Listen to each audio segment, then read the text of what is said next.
Red alert status, itinaas na rin ang Regional DRRMC Emergency Operations Center ng Bicol. Matapos ang pag-alboruto ng Bulkang Mayon, mahigit 9 na rang mga pamilya inilikas na. Detalye mula kay Radyoman Marjo Domingo.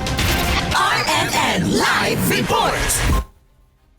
Itinaas na ng Regional Disasters Reduction and Management Council Emergency Operations Center ng Bicol ang status nito sa red alert matapos ang pag-aalboroto ng Bulkang Mayon. Dahil sa pagtaas ng aktibidad ng Bulkang Mayon itong mga nakarang araw, nagpaalala si Office of Civil Defense Assistant Secretary Bernardo Rafaelito Alejandro IV sa mga miyembro ng response clusters na siguraduhin ang kaligtasan at seguridad ng apektadong populasyon. Kasama na rin dito ang mga pangunahing pangangailangan ng mga evacuees ang kahandaan sa posible pang pagtaas ito sa Alert Level 4. Sa ngayon, nasa Alert Level 3 pa lang ang Mayon at nasa migit 900 pamilya o katumbas na migit 3,000 individual ang pansamantalang nunuluyan sa mga evacuation centers.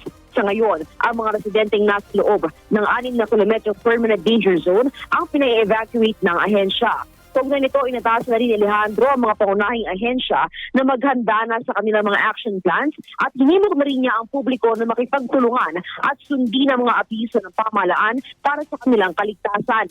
Samantala, activated na rin ang Regional Interagency Coordinating Cell para sa agaran at mabilis na koordinasyon sa mga response activities sa Mayon.